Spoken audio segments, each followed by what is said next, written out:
Hello guys, welcome back to our channel. So, if your Dyson vacuum stopped working after cleaning the filter, it can be really confusing because cleaning is supposed to improve performance, not cause problems. You might notice that the vacuum won't turn on, has weak suction, or shuts off quickly after starting. In most cases, this happens because the filter wasn't fully dry, wasn't reinstalled properly, or the vacuum safety system has temporarily shut it down. Dyson vacuums are designed to protect themselves if moisture or improper airflow is detected, which can make it seem like the device is broken. The good part is that this issue is usually easy to fix once you follow the correct steps. In this video, I'll guide you through the exact process to get your Dyson vacuum working again after cleaning the filter. Try these. 1. Ensure the filter is completely dry before reinstalling. 2. Check that the filter is placed correctly in its slot. 3.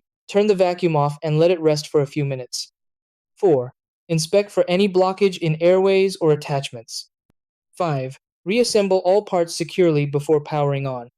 6. Turn the vacuum back on and confirm, is it normal?